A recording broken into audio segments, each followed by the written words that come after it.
Welcome into Rounding the Bases, the podcast about culture and leadership with a baseball twist, presented by Community America Credit Union. I'm Joel Goldberg, and joining me today is a mastermind of engagement marketing.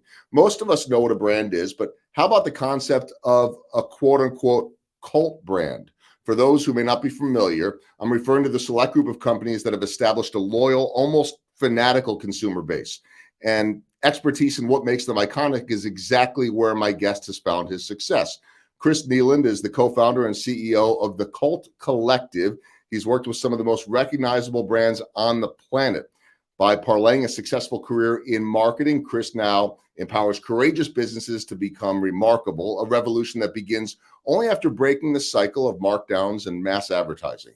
Opting instead for engagement strategy, he puts his clients on the path to the holy grail of brand status, atmospheric levels of consumer adoration, so that they too can achieve a cult-like following. I am joined right now by the co-founder, CEO of the Cult Collective, Chris Kneeland.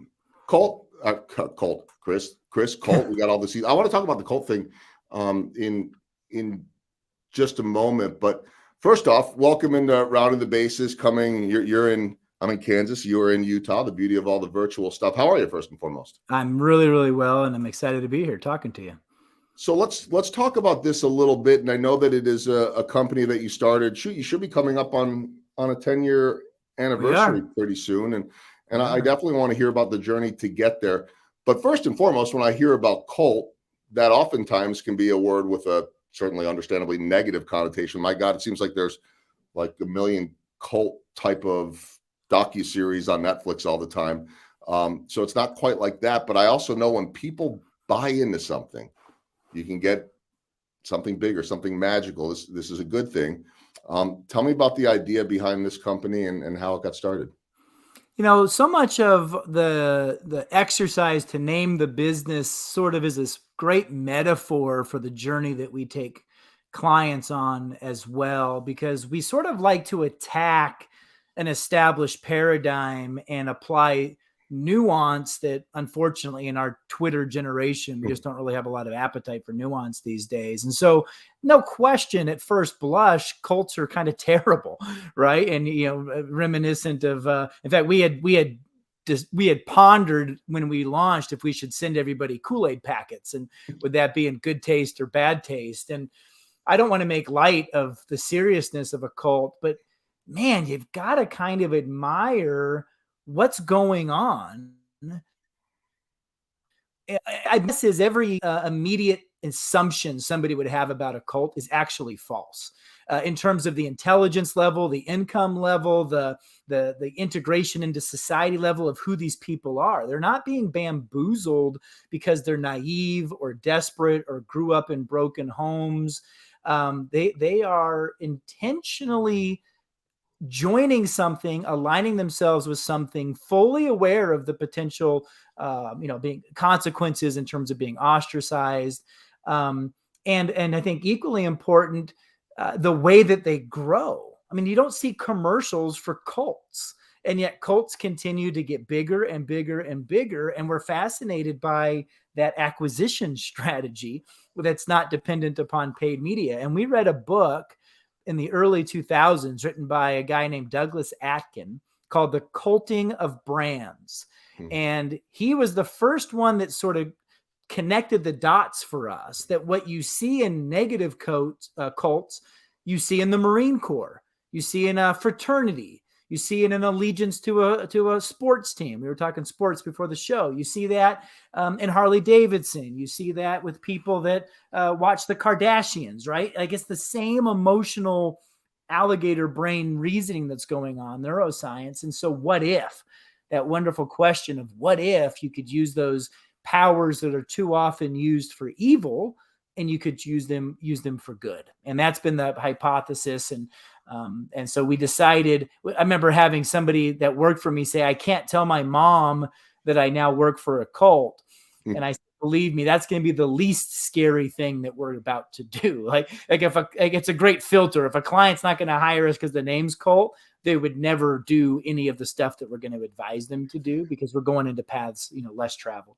Yeah, no, this makes sense to me. I mean, we're not asking people to join one of these crazy, go live in some place where you sell your soul to blah blah blah or whatever. All the stuff that you see, which legitimately happens in this world too, the scary stuff.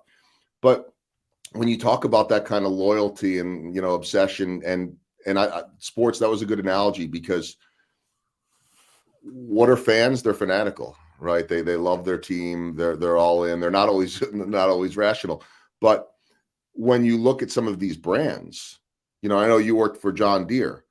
I mean, to me, those brands where you don't have to say, what do they do? They've achieved a bit of that, right? I mean, Well, it's why? more than that, right? It's more than just the awareness of the category. What I loved about John Deere was how many people had a John Deere hat, wore a John Deere shirt with pride. Maybe didn't get a John Deere tattoo, although there are lots of them. But I mean, like they're not farmers. Like John Deere transcended ag equipment.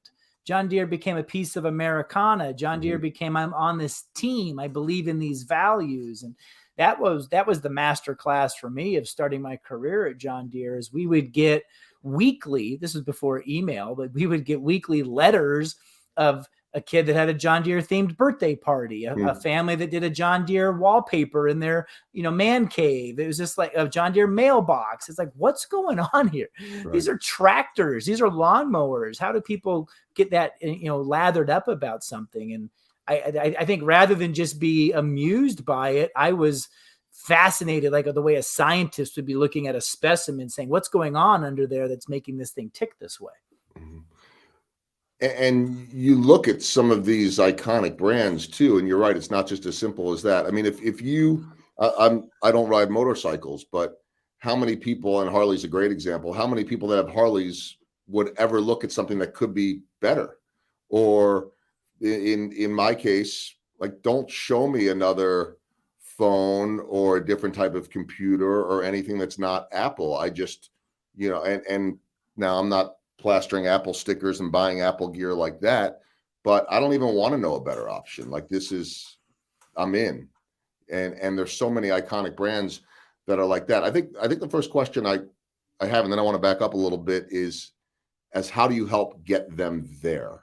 You've been doing this now for a long time. You talked a little bit about your early experience of getting John Deere. How do they get there? So it's a good question, Joel, because I would have answered that differently a few years ago. I entered this thinking that all people needed to know was the playbook. So I literally just codified the playbook. I just wrote it down and said, here it is.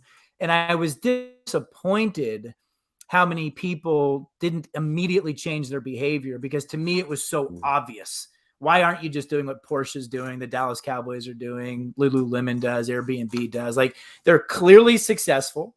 They're clearly category leaders. They're clearly representing something bigger than their category. Just do what they do, and here it is. I've looked underneath the hood, and I've written it down. And it wasn't as fruitful as I imagined it would be, because at the end of the day, we're dealing with people, and playbooks are fine, but fear and ego and insecurity and legacy and habit and all of these things kind of got in the way. And I realized I actually need to be more like a personal trainer. Like, the playbook to lose 20 pounds is pretty clear. Stop eating burgers and fries and go to the gym every day, right? Mm-hmm. But the number of people that are walking around overweight, I think, is over 50% in America. It's not because they don't know what to do. It's because it's hard, and they just have habits, and burgers taste delicious, and getting up at 6 a.m. sucks, right? And if somebody else is offering a quick weight loss pill for $19.99 on an infomercial, they'll be like, I'll try that first, because I don't want to go to the gym every day, right? And I'm not selling a quick fix solution. I'm selling hard work. And so we have to get into that psychology of finding people that are mature enough to realize there is no quick weight loss pill. I've got to do the effort. Mm-hmm. So there's no quick fix to anything, right? This is all big picture stuff. But once you get that engine tuned, so to speak, in the right direction, anything is possible. So how long does it take to change those type of habits or to create something? Well, people often ask, because all the examples we use tend to be these super established companies. I mean, John Deere's over 100 years old, right? And I actually think startups and small companies have the advantage because they're still playing offense. The reality is most big billion-dollar companies are playing defense. They're more scared about losing what they've created. We call them the incumbents. And it's the insurgents that have all of the advantages in terms of speed and ability and agility. And but what they need is the ambition, the aspiration. What are they trying to do? Are they just trying to be successful, or are they trying to be significant? Because cult brands are more than just profitable.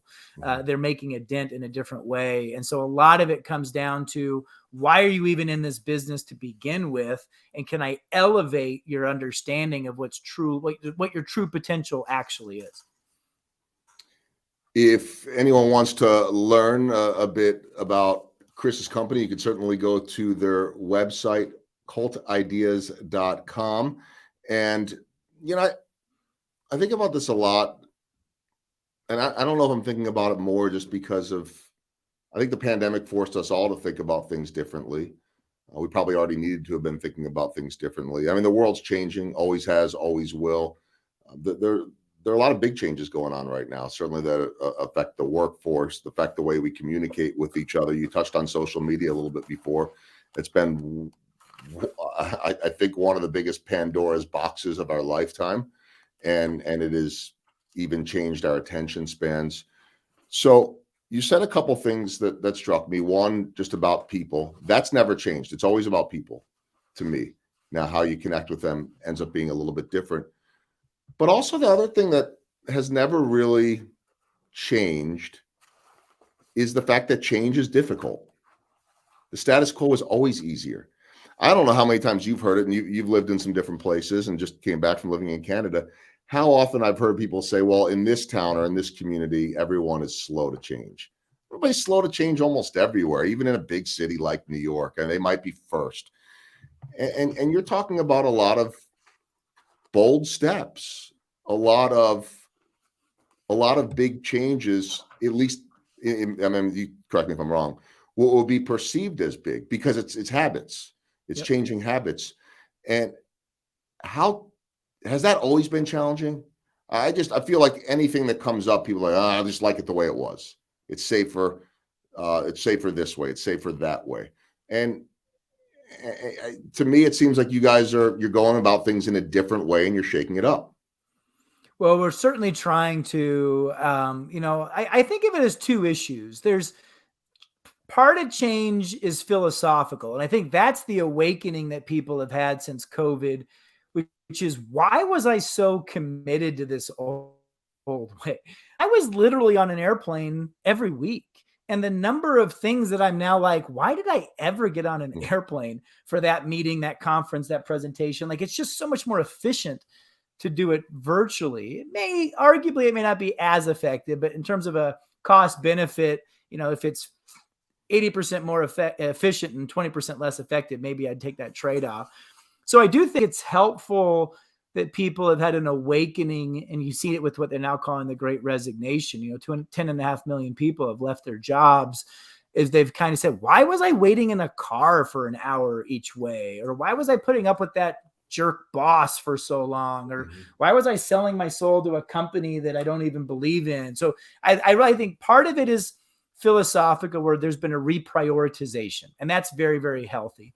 The other part, as you've alluded to, is just momentum, right? It is just hard to stop and shift momentum. And the bigger the company, the bigger that momentum, which is why, they talk about these big ships, don't turn around really very quickly. I'm still kind of fascinated by how small is it the udder? Not the udder, the rudder. What's the thing that the rudder that steers the ship, rudder, right? Yeah. In comparison to the size of the ship, the rudder is very, very small. And I like to use that as saying it doesn't take a lot. A small, highly empowered group, sometimes we can go into an organization with 4 to 6 people within a 5,000 person organization. And that's enough to infest it, using all these now virus metaphors of it. You don't need much to kind of infiltrate. And what we're oftentimes thwarting isn't the philosophical willingness to change. It's just the literal momentum of this machine. It has to be sort of called back or redirected. And your industry of advertising, I still think, when I think about advertising, my dad was in the advertising industry for a lot of years, marketing, advertising, corporate world. But I still think about Don Draper and the old school way of advertising. That world has changed plenty since then. But I guess the final question on this, in terms of change, in terms of disruption, is how far has your industry come? How much further can it go? I think most people would inappropriately answer the question that our industry has endured radical change because they would view it through the lens of channel proliferation. What used to be network television, where you can get to 50 million households on must-see TV, NBC with Friends and Seinfeld. Yeah, that's changed. You need to go out to Facebook or, TikTok now. And so, I just think that's the 10%. That's the iceberg you see. The real change is the DNA of the culture of the 4 largest holding companies. That hasn't changed. They're still financial businesses led by accountants looking to fleece clients. That I just have no sympathy for an archaic business model that is still in their best interest to get clients addicted to paid media. We've seen the investments in paid media just since the 10 years that we've run Cult go from 150 billion to 300 billion at a time when every paid media channel has decreased viewership. Nobody's reading the newspapers anymore. Magazine subscriptions are down. TV viewership is down. There's cord cutters. There's subscription services that don't even have ad content. So you would think that the ad spend should be getting smaller. And the fact that it's doubled, I think, shows the disingenuousness of the advertising industrial complex trying to keep us addicted to a paid media model because it's in the best interest of the people who profit from paid media than it is from the people who use it in hopes that it's going to drive traffic into their websites or their stores. Yeah, eventually they'll get there or they'll go away. You gotta, as you said before, Chris, you got to get that rudder moving, and those that wait eventually get passed by. It just, you're going to get left behind. So, right. And when you talk about these small changes too, this is what I speak to groups about. This was the basis of my book, my first book this year. And it comes from my baseball background and working in baseball for 6 months a year, small ball. So in the baseball world, it's the bunts, it's the sacrifices, it's the stolen bases, it's all the little things. Someone recently put it well to me too, of what do you do when others aren't watching? That could be small ball. It can be described in a lot of different ways, but I love that analogy just because of my experience here in Kansas City and covering a small market team that won a World Series by doing the little things really well, even if some of those big brand names that we have talked about, the Yankees. And I love this one. And I see it every year here in Kansas City when the Yankees come to town.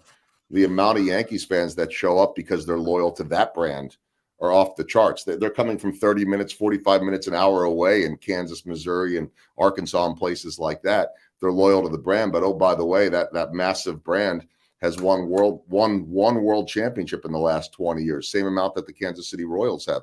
And so small ball is special to me.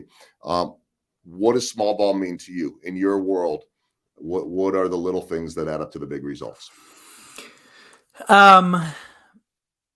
But it's a good question. I have so many thoughts about baseball as a cult. At the Major League Baseball as a cult brand itself, people like the Yankees or the Cubs as cult brands within, and then massive challenges that baseball needs to address in order to endear itself to the next generation of fans, compared to things I think the NBA, the NHL, and the NFL have done better than baseball. I think baseball's adherence to tradition is, like in so many cases, its greatest strength and its greatest weakness. I couldn't agree with you more. So we can solve baseball's problems on a different podcast, I guess. But in terms of our space, one of the biggest areas that requires the least amount of effort and provides not only the most tangible success, but also the most personal fulfillment and joy, is marketing becoming a better bedfellow with HR. And we're seeing it now in crisis mode. I was just speaking with a CEO yesterday who said her single biggest inhibitor to growth is she has 800 positions she can't staff. Like, that's a problem. Like, that's now that tiny HR thing is now what's commandeered the C-suite's time and attention, or else their business isn't going to make plan, right? And so I think between the late 90s and maybe up until a few years ago, marketing's best friend in the C-suite was the CTO. We did commerce and mobile apps and social media and point of sale and big data with CRM systems. And so marketing and IT had to really partner up. But one of the 8 cult brand principles is that cult brands build from the inside out. And that means that you don't view HR, like in a lot of companies, HR is kind of like the legal department. It's about union negotiation, risk mitigation, benefits administration. And it's like, that's not what we need. We need people lathered up to work here. I need people lined up around the door begging for a job here. I need talent as an asset. I need retention. I like to say you're not looking for employees, you're looking for evangelists. And that's a different skill set. And marketers have the discretionary dollars. They have the creative writers. They have the digital chops. They have the pretty pictures. They have the ability to persuade and motivate. And so I think when you look under the hood at a cult organization, you'll see a much healthier partnership of what that employer brand is like, alumni programs, what they're doing with employees that choose not to be there anymore. And so that would be, arguably small ball, because they don't have to have big budgets. This isn't like you have to go on a Super Bowl and do a commercial. It's looking at your employer recruitment process. Very interesting, and totally agree on the front end what you said about baseball too, because this sport has more tradition than any others in our country because of how long it's been around. But boy, and I've shared this quote before, one of my favorite quotes from this podcast came from the CEO of H&R Block, who said there's a slippery slope between tradition and irrelevance. I love that. And he said, you have to honor the past, but you can't be stuck in the past. So that, you're right. We could hopefully solve all those problems on a different podcast. I went out of order too. I usually go home run, swing and miss, and small ball. But as you were talking about some of these small changes, my mind went to small ball. So I'll backtrack now. Professionally speaking, whether it's with your company now or anything along the way with your journey, what's the biggest home run you've hit? Somebody that maybe your producer, somebody gave me a heads up that you were going to ask that question, and it was fun to think about, particularly through a baseball lens. If I kind of took some accomplishments, it says that a single, a double, a triple, or a home run. And I wish I'm not a home run hitter very often, but I put a few out of the park. And the one that I'll share with you is this event that we call The Gathering. When we were trying to expose the world to the cult brand playbook, it was very difficult for it to take me seriously because I'm not unbiased. I want to teach you it so that you will pay me to come into your organization and help you do it. And so I think that my motivation damaged my credibility in some regard. And so we had to find somebody that was not, that was completely objective, that didn't care whether or not the companies did it or not. And that was the CEOs and the CMOs from the leaders of from these organizations themselves. And so we had this crazy idea. What if there was this magical place where the world's smartest and most enlightened brand leaders gathered to share their secrets? And we kind of thought of it like, what if it was the Academy Awards, but rather than just coming to celebrate the best picture of the year, the directors and the producers and the actors got to learn from each other. How did you do that? What made that decision? What inspired that choice? And like, if you really, really loved movies, how valuable would that ticket be to be in that room to watch these people talk? And so we began to try to create that in our sphere, which was our business icons, our role models, if you will. And the fact that they not only came, but have been so generous, so candid, so vulnerable with their learnings and their anxieties and their mistakes. And we do it every year in this 200-year-old castle nestled in the Canadian Rockies in the dead of the winter. So it's very sort of Harry Potter-esque, where like nobody leaves. It's not like you're going to Vegas to a show or New York for a dinner. It's like you're sort of sequestered in this building for 3 days. And it's turned into what was kind of intimate with a few hundred people to now thousands participate either in person or virtually. COVID sort of, the event's called The Gathering, which isn't great in a socially distant world with COVID. We're excited to be back at the castle next year. And it really is my favorite 3 days of the year. And I have so much pride of what the team has built there. And, I have 1% stake in it, 1% influence over it now. People smarter and more talented than me are kind of managing it. And I just show up as a fan. And I would invite your listeners to check it out at cultgathering.com. Cultgathering.com. And yeah, nice when you can kind of sit back and let it run itself and just appreciate it. As you said that you do. And then the final baseball theme question, swing and a miss. What's a big swing and a miss that you have taken in your professional career, and what did you learn from it? So when I moved to Canada, I came from Texas, and I thought that the most obscene thing I'd ever seen was Texas's affinity for football. And when I say obscene, I mean that like wonderfully obscene. I'm a football freak, but when I moved to Canada, I realized their affinity for hockey actually trumps Texas's affinity for football. It does. And the entrepreneur in me kicked in and started saying, how do you monetize this? And we came up with an idea to kind of create a LinkedIn for aspiring hockey players that they could get drafted, they could go to school. And it was wonderful because it has men and women. The problem with football is you got one shot. High school seniors going to AA, NCAA, Div 1 ball. And if you miss that window, it's really hard to stay relevant. But in Canada, 12, 14-year-olds are billeting across the country. 25-year-olds are going pro, and there's Olympic opportunities. So it's just a bigger ecosystem. And I thought that we knocked it out of the park when I went on Shark Tank. In Canada, it's actually called Dragon's Den, but we pitched this thing and it was a free, basically commercial for 6 minutes telling my story, and came back sort of on cloud 9 and raised a bunch of money. And I lost everybody's money within 2 years. That what I thought was home run just kept drifting left and left and left, and finally went foul, and it fizzled down in flames. So what'd you get wrong? I think I fell for the investor mindset of growth at all cost. And we used other people's money to mask a whole bunch of fundamental flaws with the business model that if we were more organic and we just let it more naturally evolve, we would have identified. But when you get that rocket fuel of third-party investment money coming in, it masks a bunch of problems until all of a sudden you realize you just steered it off a cliff. All right, interesting. And I couldn't agree with you more about hockey. And having covered a lot of NHL and traveled with the St. Louis Blues a bit, and also I always tell people I'm a quarter Canadian, which means my mom's maternal side of the family grew up there, and they're all still there. The only one that moved away was my grandmother to the States. So I didn't get the hockey genes, unfortunately. My son did better with that, but I've covered a lot of hockey up there.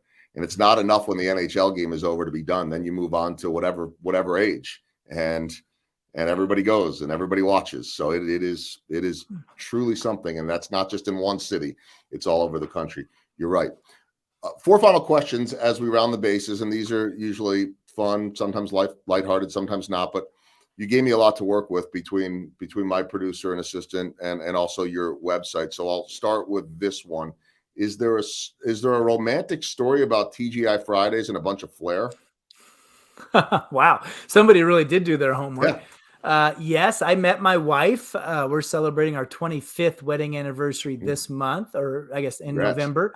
And we met at TGI Fridays. She was the hot, waitress, server, and I was the obnoxious, goofy guy. But I was teasing her that I had 27 pieces of flair, and she couldn't resist a man in flair the way some can't resist a man in uniform. And it's a nice nod to Office Space, one of the great cult classic movies of all time. Yes, one of the absolute great movies of all time. Could turn that on any day of the week and be very happy. Yeah. With the nonstop lines and quirkiness of that one. Second question. So we'll just stay along these lines. You gave Letterman a shot? I did. And actually, it's one of my great regrets because I feel like we had a really good Stupid Human act. And that was like when his show was at its peak and we submitted a VHS tape. This really dates me into the show. And we got a very nice letter saying this looks great. But it was when David was moving from NBC to CBS and we got caught up in this intellectual property rights thing of was he going to be able to do Stupid Human tricks at the new network? And then it kind of just slipped through a crack. But yeah, basically we had this little act where my college roommate would do these weird machinations with his belly and we would light it on fire and he could do make it look like different animals. And the grand finale was he could concave it so much that I poured milk and cereal into his belly and ate out of it. And what was so terrible about that was we did it after the flaming exercise, but all of his little chest hair and belly hair was floating in the milk and in the cereal, but the show had to go on in terms of this audition tape. And so I had to choke down a bunch of his belly hair with my Cheerios. Oh, is this what the kids did back then at BYU? Yeah. That's what happens when there's no alcohol being served, is that you make up really stupid things to do.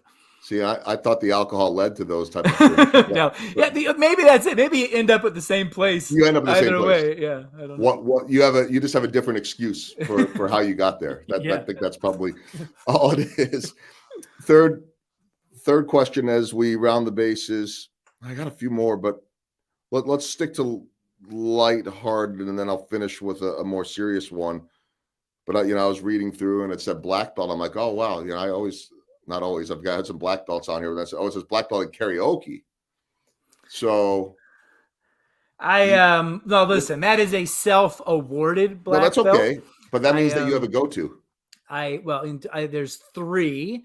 I like to warm the crowd up with a little Billy Joel Piano Man because that's a kind of crowd pleaser. Mm-hmm. I then shock and awe them with Whitney Houston's Greatest Love of All because nobody like me should ever be attempting those octaves. And then once, just to make sure that nobody leaves in total disgust and disdain, we wrap up with Kenny Rogers, The Gambler. And I usually get a standing ovation, but when we're done. That's a good one. You can't go well, you can go wrong with the Greatest Love of All. Yeah, you can go wrong with the middle one there. Or really right or something, but the other two, if done okay, should be. I do not enjoy karaoke when people think that they're the next American Idol. I like bad karaoke, and it's more about can you get the crowd involved with it, and they can really see me hit those high notes, and it's some people enjoy it. My wife is not one of those people. That means that you're doing it well. If you're embarrassing her a little bit, or I would say like if I'm embarrassing my kids, it means I'm doing something okay. Yeah. Never turned into a cult classic, unfortunately, but one of my favorite movies that nobody ever talked about was a movie called Duets, and it was all about karaoke. Was that with like Reese Witherspoon or something like that? Who was in that? No, Huey Lewis was in it. Gwyneth Paltrow was in it, and Gwyneth Paltrow. That's who it was. And Paul Giamatti was in it. He was the disgruntled, can't remember what city he's waking up on the next road trip for business, and he comes home and nobody notices that he's home, and he goes off on a bender driving around and catches the karaoke bug and starts traveling around the country doing that thing. So hey, listen, I feel like Huey Lewis should be in more movies. He did a great job in Duets. Yeah.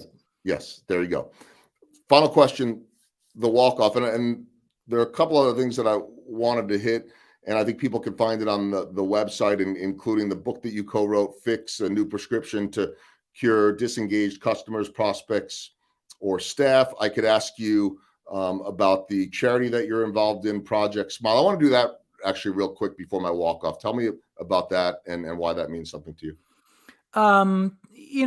Two things. First of all, my business partner started that 20 plus years ago as he's a very generous, kind-hearted person and always wanted to give back. And we had found through a series of fortunate events that there was an organization in Mazatlan, Mexico that was adopting they call them colonials, but community by community, really disimpoverished places. And so Canadians love Mexico. It partly is just a place to escape the cold. And so it was this 1-2 punch of let's send the staff to Mexico in November, December to thaw.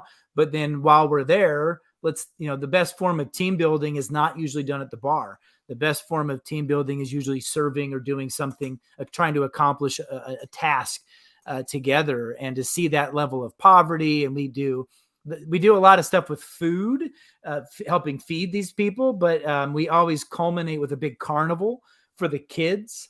And that might be the best, the little carnival prize they get might be the best thing they get for Christmas that year. Like it might be the highlight of their year from a material possession standpoint. So it's really a great reminder that as we enjoy some success, let's not just use it to line our own pockets, but to give back a little bit.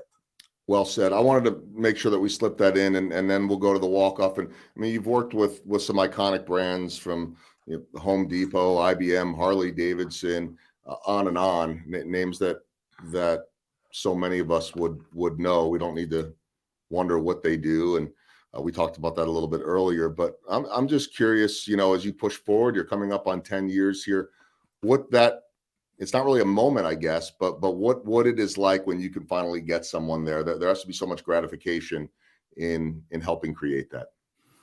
Yeah, what we're doing lately that I really enjoy is there's always these B2C high sexy categories in fashion, jewelry, automotive, apparel, whatever, gaming, that there's like a certain, well, of course they're cult-like. Fortnite is of course cult-like, Call of Duty, Madden, those types of things. We're trying to apply these principles now into the unexpected categories, which is a lot more B2B. We're doing a lot with healthcare right now, which is really quite fascinating, particularly amidst the pandemic. But there's, and then as well as personal branding. We honored Tony Hawk a couple of years ago at the gathering about, what is he? Is he a celebrity? Is he a product spokesman? Is he an athlete? Is he a broadcaster? Is he an entrepreneur? Like, we love when people start to think a little bit differently. So nonprofits, politicians, celebrities, healthcare, academia, university. I mean, Harvard's an amazing cult brand.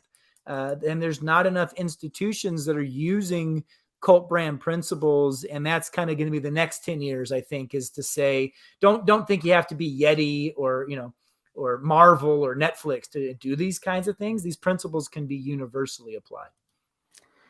Well, congratulations on getting close to the first 10 years, another great 10 years and more to come. Again, people can learn more about Chris's company at cultideas.com. They're not signing you up for some crazy whatever fill in the blank type of cult. Again, I don't know why I'm fascinated by that stuff. You can go to Netflix or HBO or any one of them. I just started watching another one the other day. It was a weight loss cult from a church, by the way, which was like making absurd amounts of money. That's a different story.